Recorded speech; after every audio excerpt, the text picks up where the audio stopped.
The morning began with a sky the color of dull pewter, the kind that promises snow but never quite delivers it. I had left my little cottage on the edge of town earlier than usual, wanting to give myself plenty of time to reach the meeting. My daughter's husband, Brandon Whitmore, had arranged it, or rather his family had, and though I had never been particularly eager to sit at their polished oak table, I knew the importance of making the right impression. Brandon's people were old money, the kind that measured value in generations rather than years, and punctuality was a quiet currency they respected. The highway stretched ahead of me in long, quiet ribbons, and the low hum of the tires was almost hypnotic. I had rehearsed the morning in my head a dozen times, arrive 10 minutes early, greet them with a handshake that was firm but not overbearing, keep my small-town manners polished enough to pass in their marble-tiled world. My daughter Claire had asked me, gently but unmistakably, to be at your best. It was somewhere between mile marker 60 and 61 that I saw him. At first I thought it was debris from the road, a dark shape hunched on the shoulder, but as I drew closer, it resolved into the figure of an older man standing beside a battered pickup truck. The hood was up, steam curling into the cold air like ghostly fingers. He wasn't waving, wasn't even looking toward the road, just standing there with his hands on the edge of the hood, staring down into the engine bay, as if it might explain itself. I passed him before my mind had fully caught up, the instinct to keep going, sparring with something older, deeper, the way I had been raised. My father's voice came back to me, gravelly but warm. You don't leave a man stranded, not if you've got the means to help. By the time I'd reached the next exit, the decision was made. I turned the truck around. He looked up when I pulled in behind him, his face weathered in a way that spoke of years spent outdoors. "Morning," I said as I stepped out. "Looks like you've got trouble." "Won't start," he replied, his voice thin with the cold. "I was heading into town for a delivery. Now I'm not heading anywhere." It was hardly convenient. The clock in my dashboard was already reminding me that every minute here was a minute I'd be cutting from my cushion of punctuality. But there was no way I was going to leave him. I rolled up my sleeves, asked a few questions, and before long we had the culprit, a dead battery, likely from the bitter night before. I kept a set of jumper cables in my truck, habit from years of rural living, and within a few minutes the engine coughed itself back to life. He thanked me twice, shook my hand once, and I was back on the road. The delay was just over 20 minutes. Not catastrophic, I told myself, but the Whitmores were not people who measured delays in minutes. As the town limits of Milford came into view, the first edge of unease began to settle in my stomach. By the time I reached the city's historic district, the streets were already lined with frost-tipped evergreens and red boughs tied neatly to lampposts. The Whitmore estate sat at the far end of a quiet avenue, its tall iron gates opening onto a drive that curved like a question mark toward the house.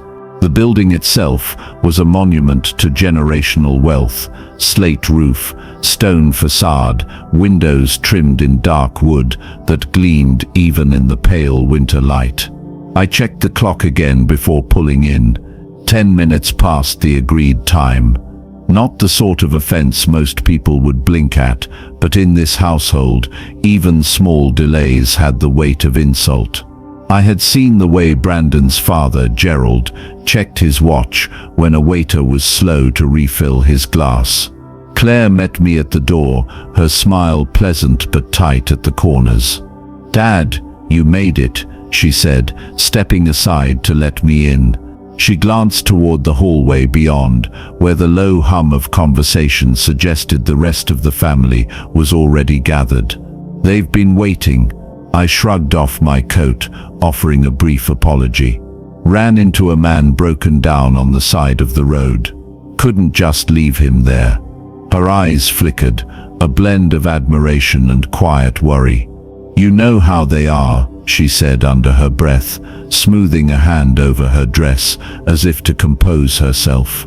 The dining room was set for 10, the long mahogany table gleaming beneath a chandelier that cast warm light over polished silver and crystal glasses.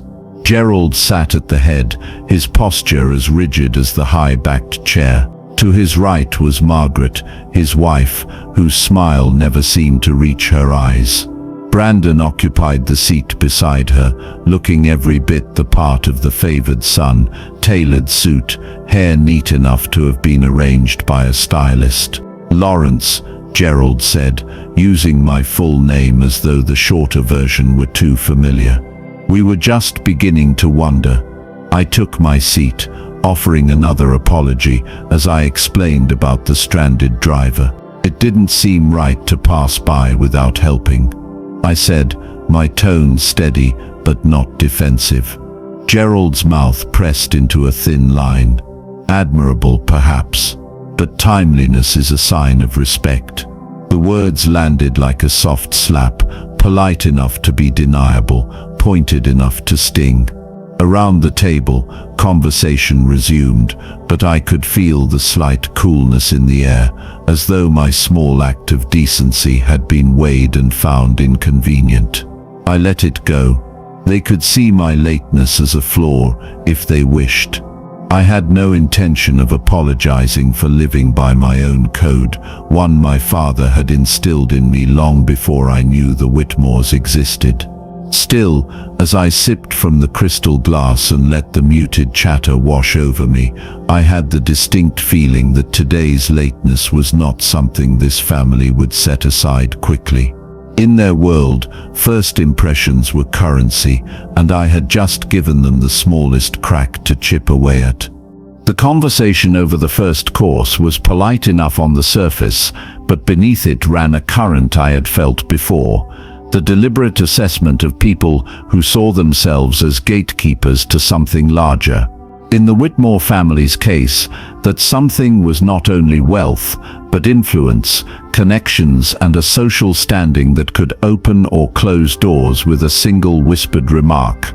Margaret, poised as ever with her hands folded neatly on the table, began with small talk that had an oddly precise edge. "So, Lawrence," she said, drawing out my name like it was a subject under glass, "Claire tells us you still live in that little place near Milford. You must find it. Quaint." I smiled lightly, taking a slow sip from my water glass before replying, "I do. It's quiet, affordable, and mine. I've never been one for chasing more house than I need." "Of course," she said with a nod that suggested she understood, and perhaps pitied, the sentiment. Brandon's younger sister, Meredith, chimed in next, her tone breezy, but her eyes sharp. "And you've never thought of moving closer to the city? The commute for holidays alone must be exhausting." "I've thought about it," I admitted, "but I value my space. Out there you can see the stars at night. That's worth a little extra drive." They smiled, but there was something in the exchange, a subtle exchange of glances between Gerald and Margaret, that told me they were quietly logging each answer, filing them away under whatever category suited their purposes. Gerald leaned forward slightly, resting his elbows on the table, despite his usual adherence to etiquette. "Claire's been telling us you've had a modest but steady career. Postal work, wasn't it?" "Yes," I said, unbothered. 35 years with the Postal Service. Delivered in rain, snow, and summer heat. Never missed a paycheck, never failed to keep my route on time." He gave a single nod, the kind people give when they acknowledge a fact without attaching much value to it. "Steady work is admirable," he said, though his tone made it sound like a polite placeholder rather than a true compliment.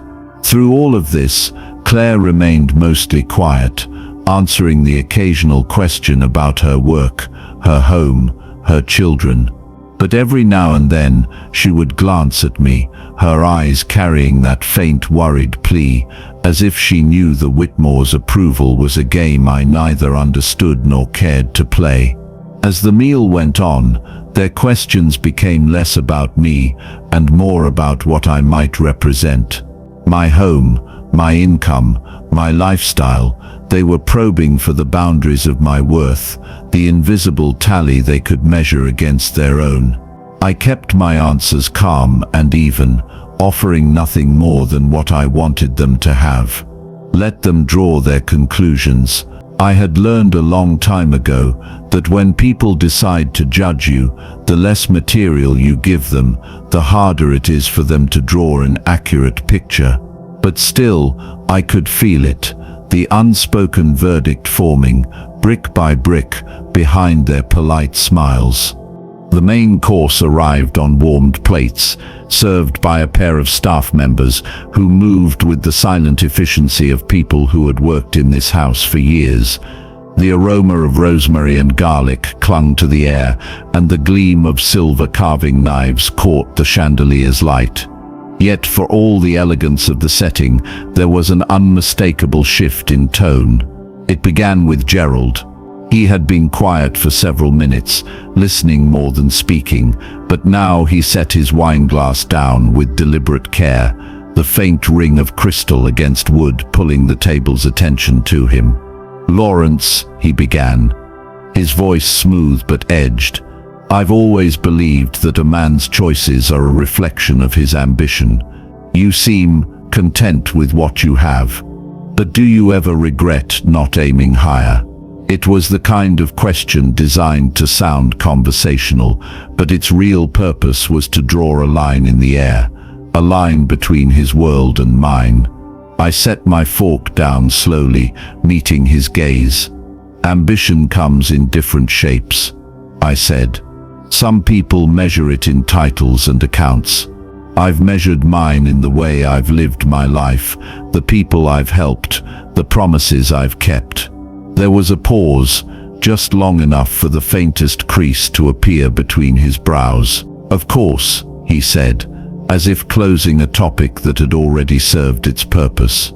Ellen, Brandon's mother, stepped in then, perhaps sensing the tension.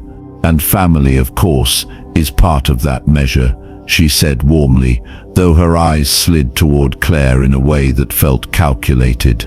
Claire offered a small nod, though she didn't look directly at me. The conversation shifted to Brandon's business ventures, his recent real estate acquisitions, and the high-profile charity gala the Whitmores had hosted last month. I listened quietly, contributing where it seemed polite, but the feeling of being assessed had not lifted.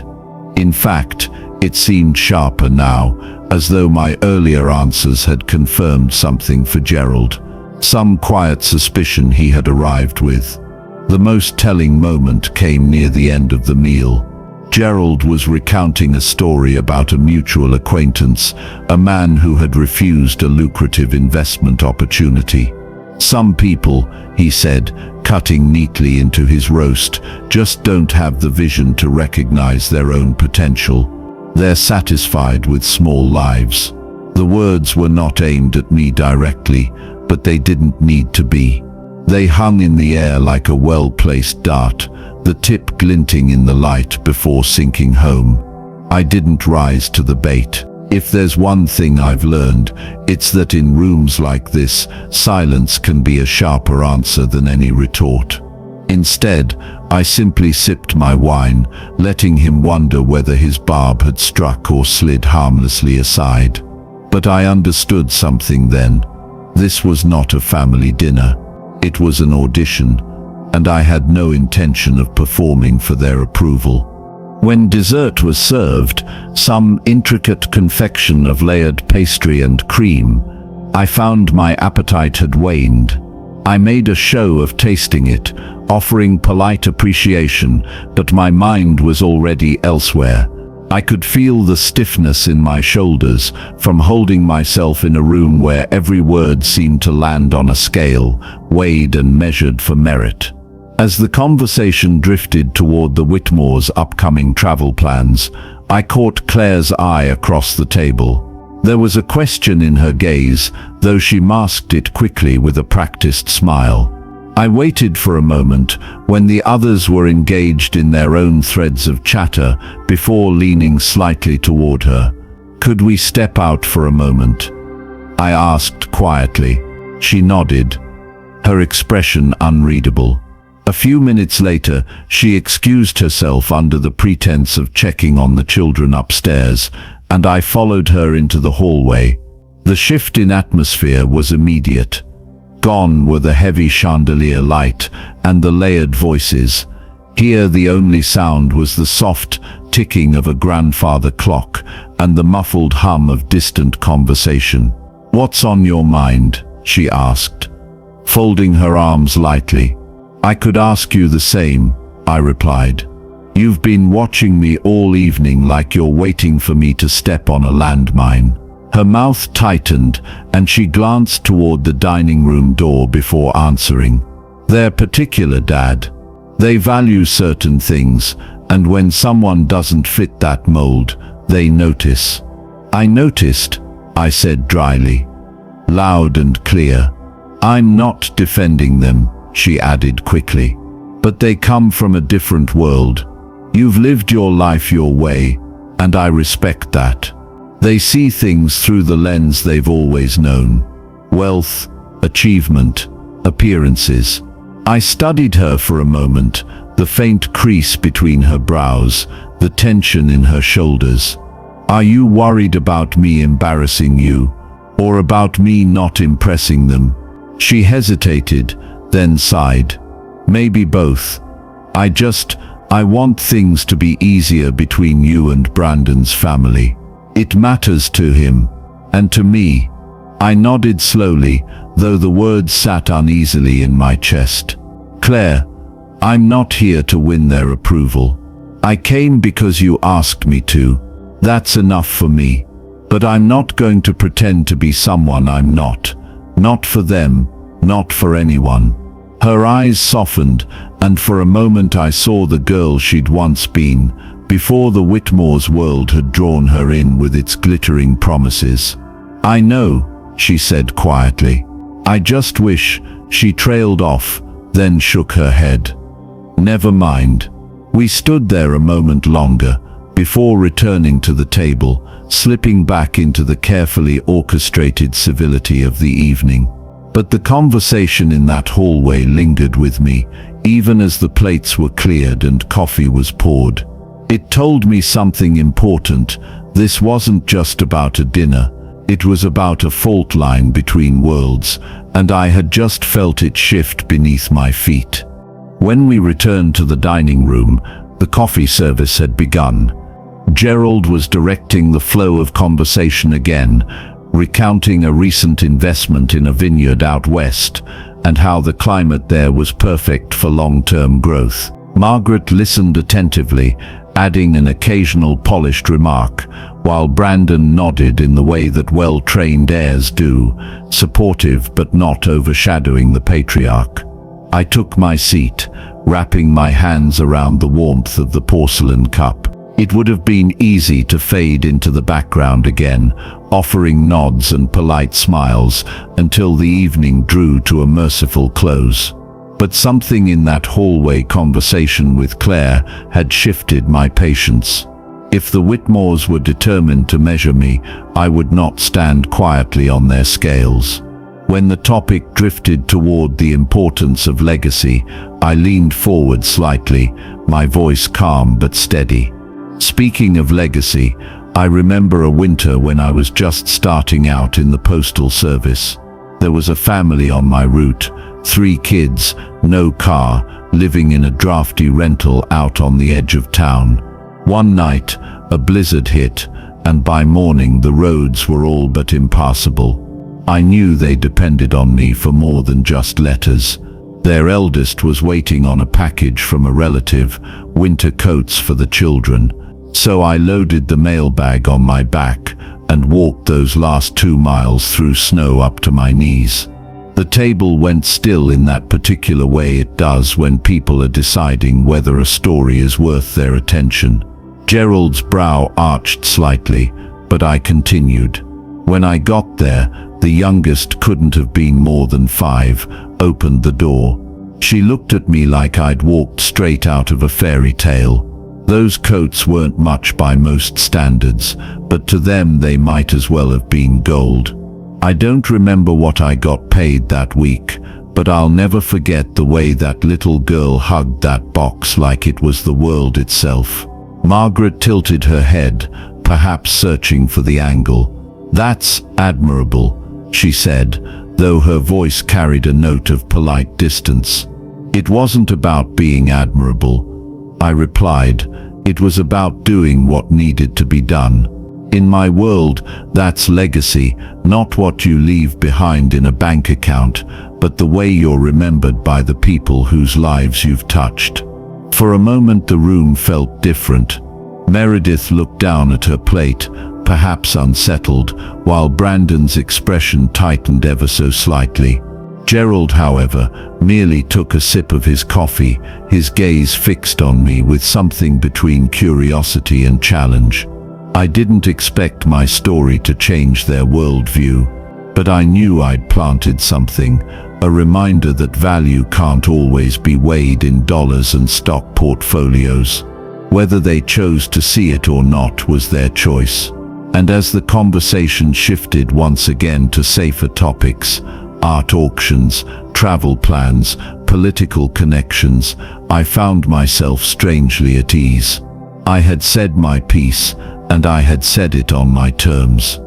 It was after the second round of coffee, when the plates had been cleared and the scent of cinnamon lingered faintly in the air, that the evening's true purpose began to surface. I'd been waiting for it. That moment when the niceties would give way to the real reason I had been invited. The Whitmores, for all their refinement, were not the type to extend such elaborate hospitality without an underlying motive. Gerald leaned back in his chair, his fingers steepled beneath his chin.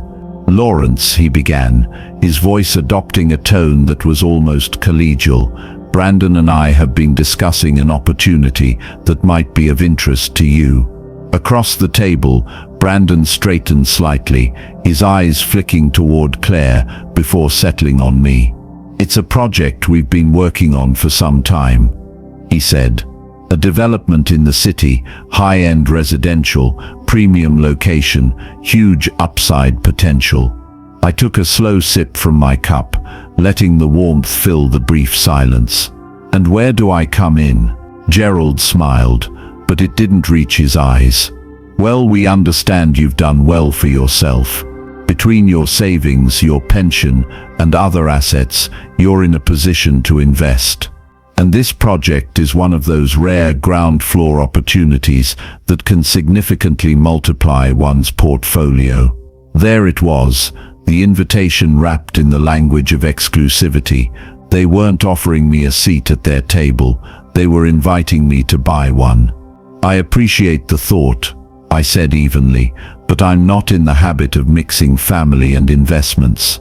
Brandon leaned forward, his tone softening as if to smooth the edge of my refusal. "Dad, this isn't just any investment. It's a chance to be part of something that will be here long after we're gone. It's about securing a future for Claire, for the kids." The words were chosen carefully, but I could hear the subtext beneath them. This wasn't about my future, or even about theirs in the broad sense. It was about capital, mine, and the role it could play in further cementing the Whitmore legacy. Claire shifted uncomfortably, her hands clasped tightly in her lap. She said nothing, but her silence was telling. Gerald's voice cut back in, smoother now. "Of course there's no pressure, but we'd be remiss not to extend the invitation to family first.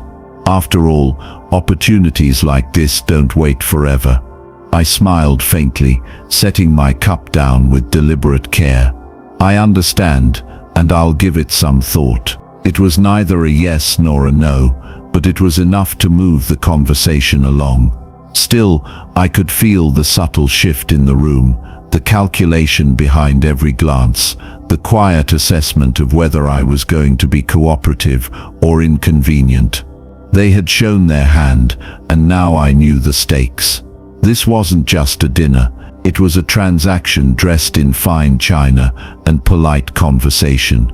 The cold night air met me the moment I stepped out onto the Whitmores' front steps, a bracing relief after the tight, perfumed warmth of the dining room. The estate's driveway was lit by a series of lanterns that cast long shadows over the manicured hedges, the glow pooling in soft circles on the gravel path. My truck sat near the gate, an outsider among the row of sleek European cars belonging to the family and their guests. Claire walked me out, her coat pulled tight against the chill. "Thank you for coming tonight," she said, though her voice held a hint of something more complicated, perhaps relief, perhaps apology. "I told you I would," I replied, opening the door to the truck. "Though I'm not sure the evening was exactly about dinner." She hesitated, her breath clouding in the air. "They think they're offering you a good thing. That's how they see it." "Maybe," I said, "or maybe they see it as a good thing for themselves." Her eyes flickered, but she didn't argue. I don't want there to be bad blood." "There won't be," I assured her, though I wasn't entirely convinced. "Drive safe, Claire." The ride back to Milford was long and quiet. The highway stretched ahead in ribbons of dark asphalt, interrupted only by the occasional sweep of headlights from passing cars. With each mile, the evening replayed itself in my mind, the subtle jabs, the polite dismissals, the shift from courtesy to proposition. I thought about Gerald's choice of words. Family first. It had been presented as an honor, but it carried the weight of an expectation. The Whitmores were not asking for a favor. They were laying out a path they assumed I would take, simply because it aligned with their vision of the world. Somewhere near mile marker 60, I passed the spot where I had helped the stranded man earlier that day. The shoulder was empty now, the truck gone, but the image lingered. That small act, unplanned, unprofitable, felt more like legacy to me than any investment portfolio could. By the time the lights of my little town came into view, I had made a quiet decision. I would hear them out if they brought it up again, but I would not be drawn into their world on their terms. In the Whitmores' eyes, that might make me the man who had settled for a small life. But I knew better. And in the stillness of that drive, I began to wonder if someday they might come to know it too, though not in the way they expected. It was 2 days later, on a grey Wednesday morning, when my phone rang. The display showed an unfamiliar number from the city, but I had a hunch who it might be. I set my coffee down and answered, my voice neutral. "Lawrence," came Gerald's voice, smooth and deliberate, as though each syllable had been weighed before delivery. "I hope I'm not catching you at a bad time." "Not at all," I said, leaning back in my chair. "What can I do for you?" "I wanted to follow up on our conversation the other night," he said, "about the investment opportunity. Brandon and I have been reviewing the final prospectus, and it's even more promising than we'd anticipated. We'll be moving forward with the first round of funding in the next week or so." I let the words hang for a moment, hearing not just what he was saying, but how he was saying it. This wasn't a friendly update, it was a countdown. "That's good news for you," I replied. "For us," he corrected gently. "If you choose to be part of it, I'd like to extend an invitation for you to join Brandon and me for a meeting with our financial team. We can walk you through the numbers, answer any questions. I think you'll find the projected returns very compelling." "Gerald," I said, keeping my tone even, "I told you I'd give it some thought." "I'm still doing that." There was a pause, just long enough to feel intentional. "Of course, I understand you've always been a careful man, but these things move quickly. If you wait too long, you'll miss the window." And I'd hate for you, for Claire's family, to lose out on something so beneficial. There it was again, the tether to Claire, the suggestion that saying no would somehow be a disservice to her. It was subtle, but I'd been around long enough to hear the hook behind the bait. I appreciate your concern, I said, but I'm not in a rush. If it's truly as good as you say, it'll stand on its own merits, whether I'm involved or not. The line went quiet for a beat, and when Gerald spoke again, his voice had cooled by a fraction. Very well, I'll have Brandon send over the details. Just keep an open mind, Lawrence. This could change everything. We said our polite goodbyes, but as I set the phone down, I found myself smiling faintly. I had no doubt Gerald believed this investment could change everything. For him. For me, the change I valued most was the kind that couldn't be measured on a balance sheet. And if the Whitmores thought they could pressure me into seeing it their way, they were about to learn something important. I don't bend easily, and I never trade my principles for profit. That Friday, with the air sharp enough to make each breath visible, I drove out toward the edge of town where the old post office sat. It had been nearly 3 years since I retired, but the building still felt familiar. The same faded flags snapping in the wind, the same worn steps leading up to the glass doors. I wasn't there on any official business. I just wanted to see the place again, to remind myself of the years I'd spent building something that, while modest, was entirely my own. Inside, the scent was exactly as I remembered: paper, ink, and a faint trace of coffee from the break room. A few of my old colleagues were still there, and they greeted me with the kind of warmth you can't fake. We caught up for a while, swapping stories about old routes, holiday rushes, and the customers who'd left an impression over the years. It was during one of these stories that my mind wandered back to a particular winter morning, decades ago, when the roads were slick with ice and the wind cut through every layer of clothing.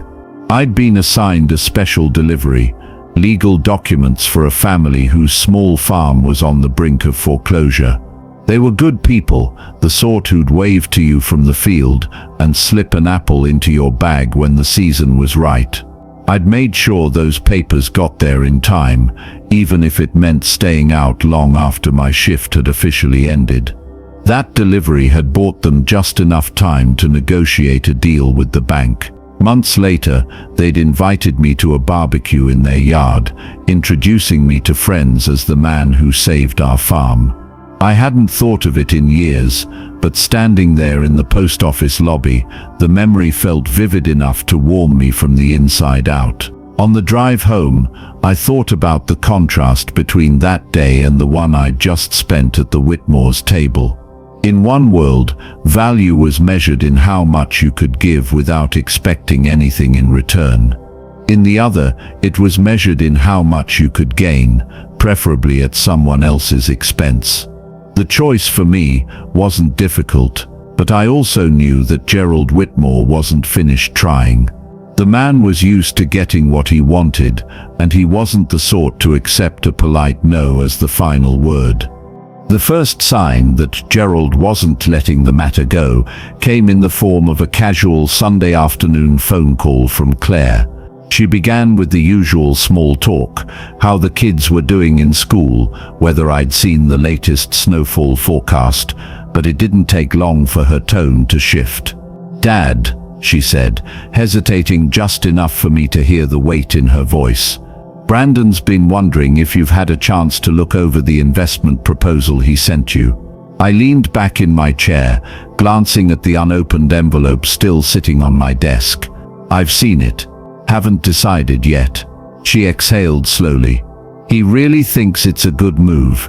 Not just for him, but for the whole family." "I know what he thinks," I said gently. "But Claire, this isn't my world, and it's not how I make decisions." "I understand," she said, though her voice betrayed a note of frustration. "It's just, Brandon's father feels that if you don't take part, it might look like you don't trust them." There it was, the subtle twist. They weren't just appealing to potential gain now, they were framing my reluctance as an insult, a breach of some unwritten rule of loyalty. "I trust you, Claire," I said. "But trust and business are two different things, and I've lived long enough to know that mixing them usually doesn't end well." She went quiet for a moment, then said, "Just think about it." "Okay, I will," I told her. Though the truth was, my decision had already been made. After we hung up, I found myself staring at that envelope on the desk. I could have tossed it straight into the trash, but I left it there, a silent reminder of the storm I could feel gathering. Gerald was a strategist, the sort who tested every angle until he found the one that worked. If he couldn't convince me directly, he'd go through the people I cared about. I had no doubt there would be more calls, more subtle pressures. But there was something they didn't know. My patience for being pushed had its limits, and when those limits were reached, I didn't push back softly. It was a week later when the line between polite persuasion and outright pressure was crossed. I had just come in from clearing the driveway, the snow still clinging to my coat, when there was a knock at the door. Opening it, I found Brandon standing there, dressed in an immaculate overcoat, his expression somewhere between determined and uneasy. "Mind if I come in?" he asked. I stepped aside, motioning him toward the living room. He didn't remove his coat, as though he wasn't planning to stay long. "Dad," he began, "I wanted to talk face to face. This deal, it's moving fast. We're closing the first round this week, and we really want you on board." I sat down across from him, letting the warmth of the room replace the chill that had followed me inside. "I've heard that before," I said. Brandon ran a hand through his hair, a gesture I'd seen him make as a boy when he was trying to work up the courage to ask for something big. "Look, I know you're cautious. I respect that. But this isn't some scheme. The Whitmores have put their own money in. Gerald says." I held up a hand. "Stop right there. Gerald says a lot of things, and I've listened. But here's the truth, Brandon. I'm not interested. Not now, not later." He blinked, as if he hadn't considered the possibility of a flat refusal. "If you don't do this, they're going to take it personally. Gerald sees this as a sign of family unity." "Then Gerald's definition of unity is different from mine," I replied. "Family doesn't mean buying into the same projects. It means respecting each other's boundaries." Brandon's jaw tightened. "You know they've been talking about you, wondering if maybe you're just afraid to take a chance." I leaned forward slightly, my voice calm but firm. "No, I've taken more chances than Gerald Whitmore can imagine, just not the kind that end with a bigger bank account. I take chances on people, on doing what's right. That's a gamble worth the risk." For a moment, he looked like he wanted to argue, but instead he stood, adjusting his coat. "I'll tell them you're not in, but I can't promise they'll see it your way." "You don't need to," I said. "I'm not living my life for their approval." When the door closed behind him, the silence felt heavier than before. I knew this wasn't the end of it. Not with Gerald. There would be another move, something sharper, maybe even petty. But the line had been drawn now, and there was no going back. The retaliation came sooner than I expected, wrapped not in open hostility, but in the kind of social maneuvering that the Whitmores excelled at. It was a Friday evening when Claire called, her voice tight but steady. "Dad," she said, "I thought you should know. Brandon's family is hosting a charity dinner next weekend. You're not on the guest list." I leaned back in my chair, letting the words settle. "And why is that?" She hesitated. Gerald said the seating is limited and they want to focus on active participants in the family's projects.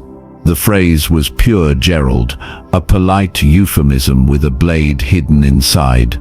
I could almost hear his voice delivering it with that same faint smile, knowing it would reach me eventually. "I see," I said, keeping my tone neutral. "And you agree with that?" Her pause was longer this time. "I don't, but I can't exactly override him. It's his event, his venue." I could have told her it didn't matter, that I wouldn't have gone anyway. But I knew this wasn't about one dinner. This was Gerald's way of sending a message, a public one, to anyone paying attention in their social circle, that I was on the outside. The following day, I ran into a neighbor at the hardware store. He mentioned seeing the charity dinner announcement in the city paper.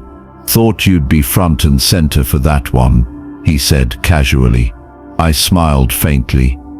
"Not this year." By the time I got home, I'd already decided that if Gerald wanted to make this a matter of public perception, I'd meet him there. But not in the way he expected. He believed influence was built in dining rooms and boardrooms. I knew it could also be built quietly, in places far from the spotlight, until the day it was ready to be seen. That night, I pulled out an old ledger from my desk drawer, the one where I kept a running list of community projects, small charities and families I'd helped over the years. As my fingers traced the names, an idea began to take shape. Gerald Whitmore wanted me to look small. I was going to remind him, and everyone else, that you don't have to be on his guest list to make an impact worth remembering. I didn't tell Claire what I was planning, not because I wanted to keep her in the dark, but because I knew she would try to stop me, worried that any move I made would escalate the tension. But this wasn't about revenge in the petty sense. It was about rebalancing the scales on my own terms. The Monday before the Whitmores charity dinner, I made a few calls, one to the community center director, another to a friend who ran the local food bank, and one more to the town librarian, whose budget cuts had been threatening the after-school reading program. Each conversation was short but purposeful. I had no intention of attending Gerald's gala, but I was going to make sure the people who truly needed help didn't go without it.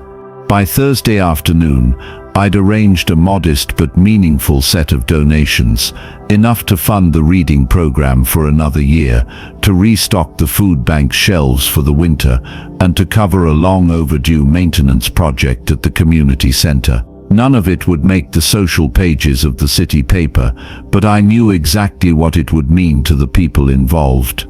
On the night of the Whitmores gala, I drove past the glittering entrance to the hotel ballroom.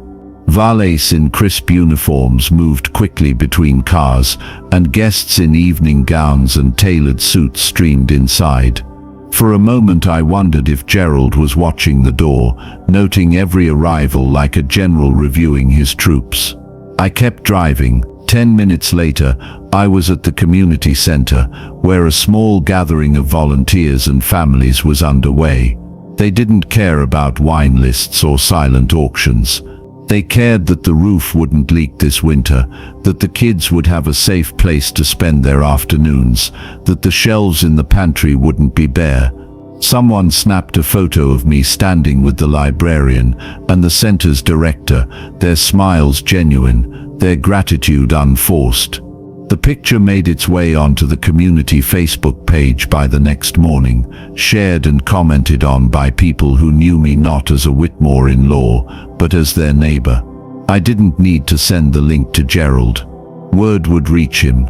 And when it did, he would understand that while he'd been hosting a room full of people who traded checks for applause, I'd been doing something that didn't require an audience to matter.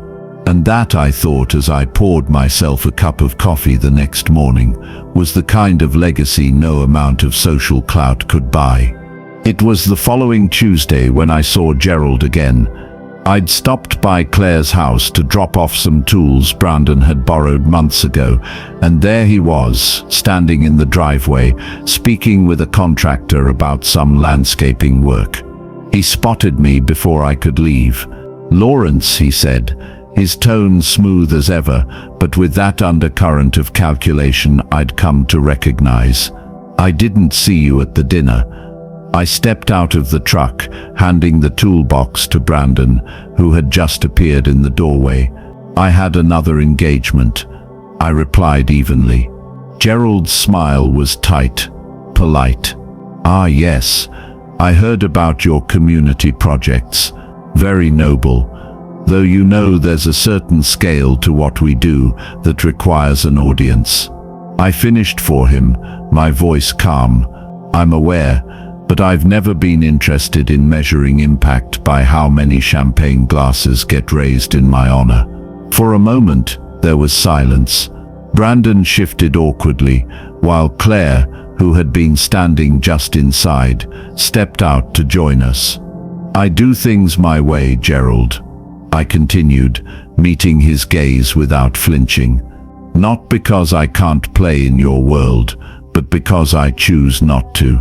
The people I help don't care whether my name is printed in a program. They care that someone showed up when it mattered." His expression hardened slightly, though he kept the veneer of civility. "You've made your position clear." "I have," I said, "and I think we both know it's not going to change." Claire's eyes moved between us, the tension palpable but not hostile. In that moment, I realized this was the closure I'd been waiting for, not a handshake or a truce, but an understanding that neither of us would be bending to the other's way of doing things. I climbed back into my truck, starting the engine. As I pulled away, I caught a glimpse of Gerald in the rearview mirror, standing there with his hands in his pockets, watching me go.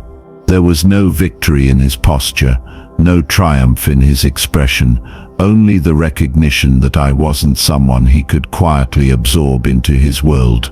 And for me, that was enough. Because I had anchored my life where it mattered, in actions, not appearances, in integrity, not approval, and in my book, that was the kind of legacy worth leaving.